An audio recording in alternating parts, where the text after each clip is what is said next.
오늘 아침 가장 뜨거운 뉴스 언박싱.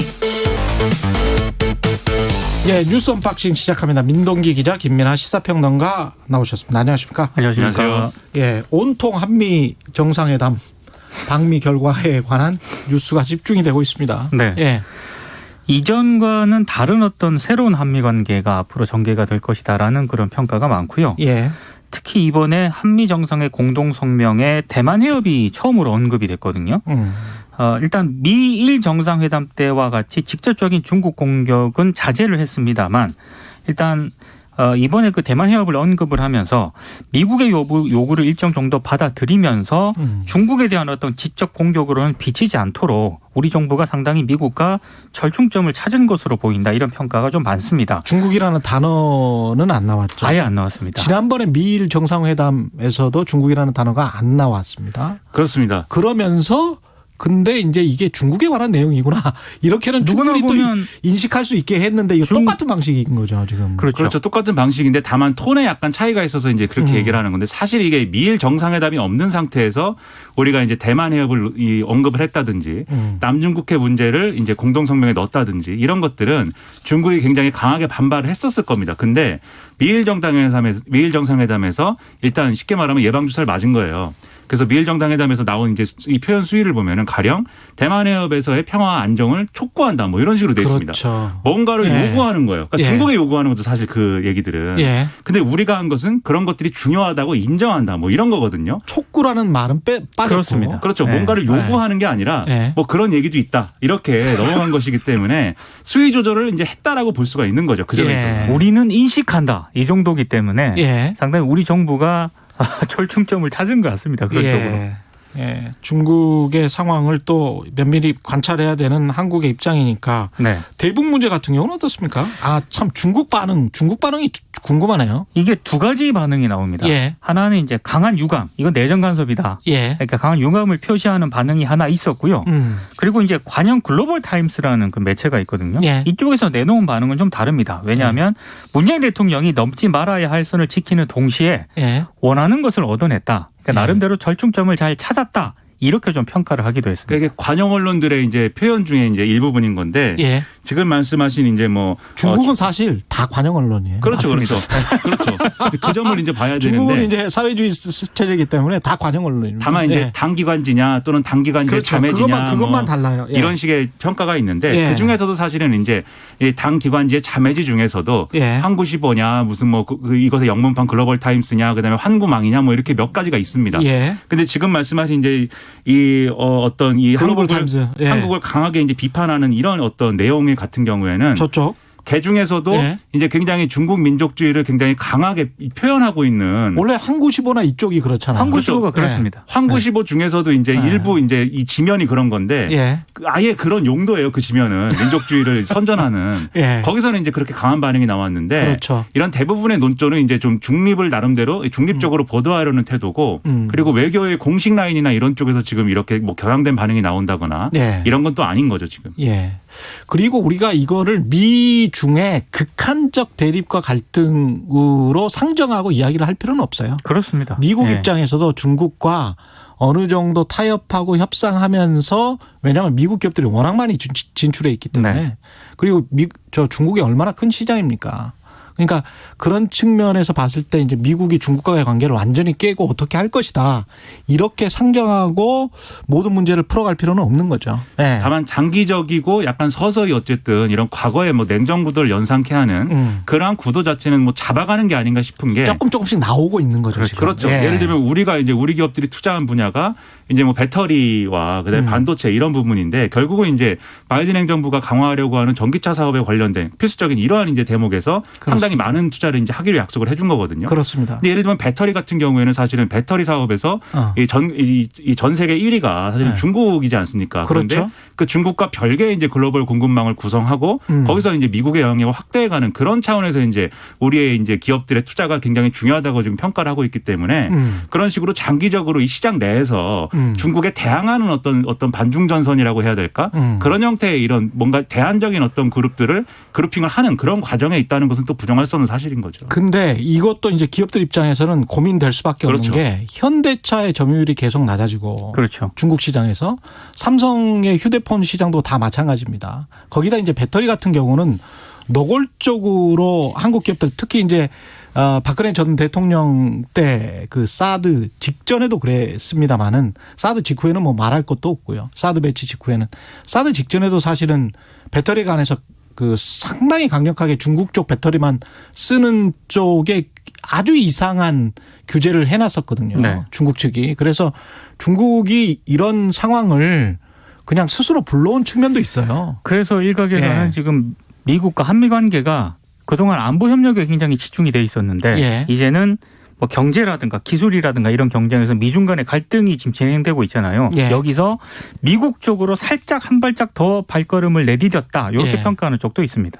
우리는 뭐 이익이 되는 쪽으로 살짝 이렇게 사이드 스텝 받아가면서 사실 명분에 있어서도 트럼프 행정부랑 바이든 행정부 다르기 때문에 그렇죠. 바이든 행정부는 어쨌든 명분으로 접근하고 있으니까 예. 이걸 또 트럼프 행정부처럼 누구 편이냐 이게 아니라 그렇죠. 명분에 대해서 얘기를 해야 되기 때문에 그렇습니다. 완전히 거부하기 어려운 부분도 우린 있습니다. 국익만 잘 관철시키면 될 것 같습니다. 예. 뭐 중국이 미국에 대해서 보호무역 자꾸 이 관세 이야기하는데 트럼프 행정부 때는 네.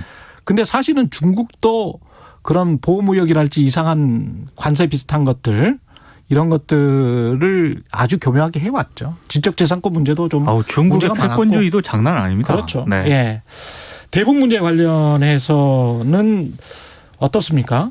일단 싱가포르 공동성명뿐만 아니라 판문점 선언까지 수용을 했고요. 예. 남북관계 독자성도 일정 부분 인정한 것은 큰 성과로 일단 평가가 되고 있습니다. 예. 특히 한미 양국이요.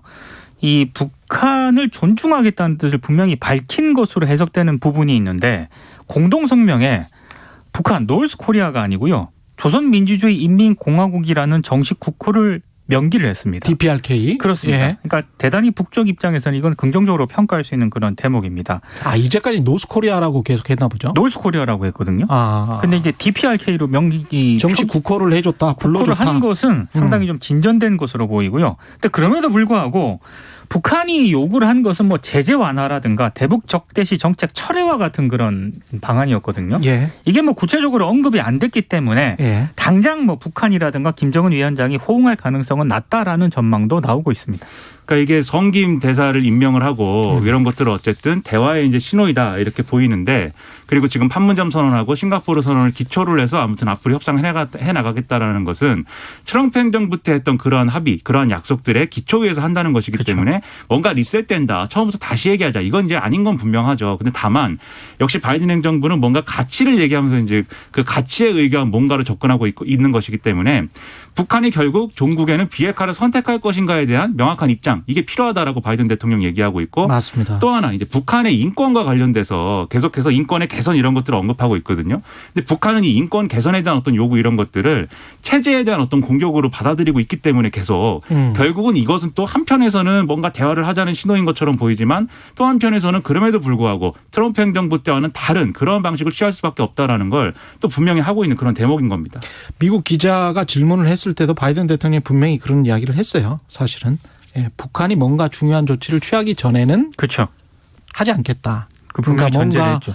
뭐 전반적으로 확 대화를 한다거나 뭐 이런 거는 안 하겠다. 그러니까 기존 입장이랑 비슷해요. 하지만 뭐 먼저 우리가 가가지고 그 북한을 자극하거나 뭐 이런 또 입장도 아니에요. 그렇습니다. 굉장히 실용주의적인 접근이고 네. 예. 한 인내하면서 그런데 너희들이 뭔가 해야 된다. 네. 예.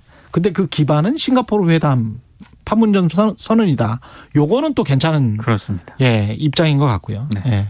백신 관련해서도 좀 짚어봐야죠. 백신은 일단 스와프보다는요. 예. 한미 글로벌 백신 파트너십 구축에 합의를 했고요.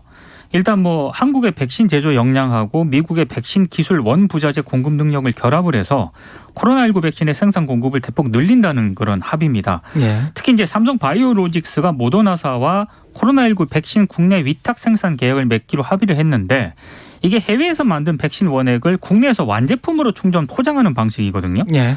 3분기부터 본격 생산해서 전 세계에 수억 회분을 공급을 하기로 했는데 일각에서는 이 위탁 생산이 국내 공급 확대라든가 위탁 기업의 수익성 등이 얼마나 큰 실익으로 돌아올 수 있을 것인가 이게 좀 불명확하다. 이렇게 좀 평가를 하기도 하고 있고요. 특히 기술 이전을 받지 못한 채 충전 포장만 하는 그런 방식인데 이것도 일정 부분 한계가 있는 것 아니냐라는 그런 평가를 하기도 합니다.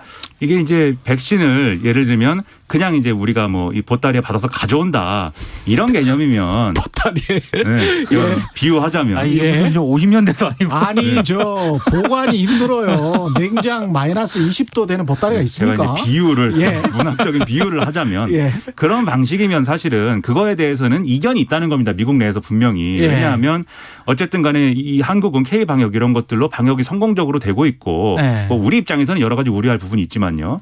그리고 백신을 지금 확보한 것도 그렇게 모자란 분량이 아니고 오히려 인도라든지 그다음에 그 외에 이제 여러 가지 이제 좀 어려운 국가들을 먼저 나눠주기 위한 어떤 그런 것들이 필요한데 한국에 굳이 백신을 제공해야 될 이유가 뭐가 있느냐. 이게 이제 미국 내 여론이라는 거거든요. 그래서 애초에 우리가 기대했던 백신을 좀 꼬우는 방식, 이게 백신 스와프라고 표현을 했지만 뭐 꼬우는 거죠 사실. 그 방식은 이제 좀 어려운 것이고 다만 그럼에도 불구하고 우리 입장을 좀 존중해 주기 위해서 바이든 대통령이 이게 미군들하고 같이 뭐 이 훈련도 해야 되고 같이 작전 수행도 해야 되니까 한국군에 대해서는 백신을 줘야 되는 거 아니냐. 그래서 이제 한국군 장병들 55만 명에게 백신 접종을 하는 것은 내가 책임지겠다. 이 얘기로 이제 성의 표시를 한 거고요. 일종의 성의 표시입니다. 네, 나머지는 이제 예. 나머지는 산업적인 협력인 건데 결국은 그 산업적인 협력의 수준이 지금 이제 민 기자님 말씀하신 대로 기술 이전이 안 된 상태의 이제 모더나 백신의 이제 위탁 생산이다.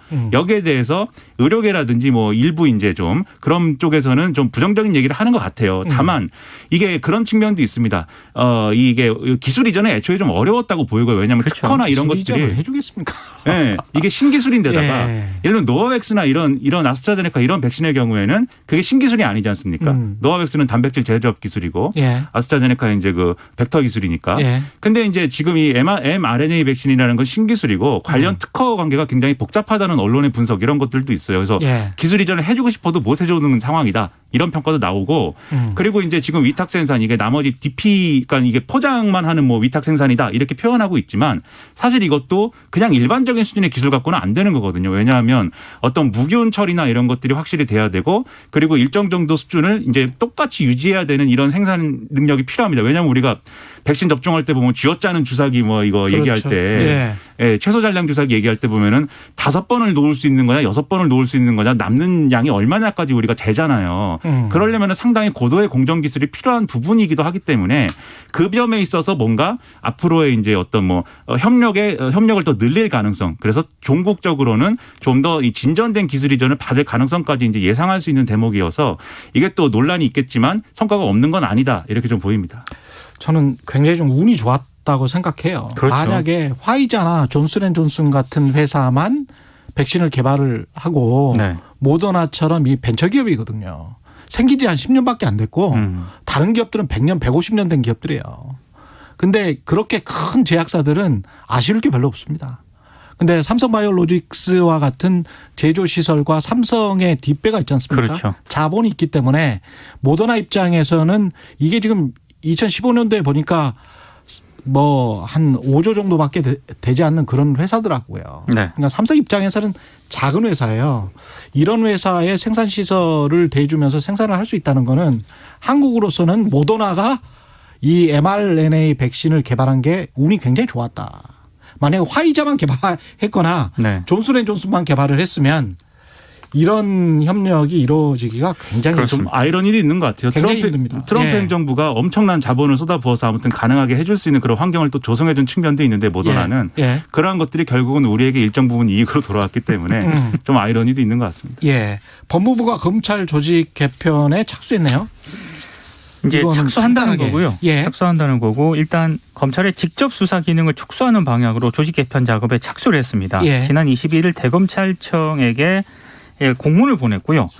일단 이번 주 내에 검찰의 의견을 취합해서 회신해 달라고 요청을 했다라고 하는데 아까 말씀드린 것처럼 조직 개편을 신속하게 추진을 해서요. 김호수 검찰총장 후보자 청문회 있지 않습니까? 이번 주에. 그래서 이제 취임 이후에 대규모 인사와 함께 조직 개편을 시행하겠다. 이런 의도로 좀 보이고 있습니다. 그러니까 이게 조직을 뭐 띄었다 붙였다 하는 것도 중요하지만 결국은 경찰하고 협력 구조를 만드는 거에 지금 중점이 돼 있기 때문에 과거의 이런 조직 개편과는 좀 다른 측면이 크다 이런 평가가 나오고 있습니다. 기존 검찰은 당연히 반발할 테고. 반발하고 그렇죠. 있습니다. 어쨌든 예. 직접 수사를 줄이는 방향이기 때문에 계속 거기에 그쪽으로 대해서 가니까. 그렇습니다. 반발하고 있고 그 대표적인 게 이제 지금 증권범죄 합동수사단을 뭐 없앴다가 다시 신설한다 이런 얘기가 나오고 있는 건데 기존에 어쨌든 수사단의 경우에는 직접 수사를 하는 것에 방점이 찍혀 있었기 때문에 거기서 여러 가지 부조리가 발생을 했는데 지금 금융범죄 범죄수사 협력단의 형태로 다시 신설을 하는 것은 또 그런 형태는 또 아닌 거거든요. 예. 물론 그런 형태가 아니라고 해도 모아놨으면 거기서 또 문제가 발생할 여지가 있겠지만 하지만 어쨌든 기존의 형태와는 다른 건데 어쨌든 같은 이 층위에서 비판을 좀 받고 있습니다. 네, 알겠습니다. 뉴스 언박싱 민동기 기자, 김민아 시사평론가였습니다. 고맙습니다. 고맙습니다. KBS 라디오 최경영의 최강시사 듣고 계신 지금 시각은 7시 38분입니다. 출근길 날씨 정보입니다. 오늘은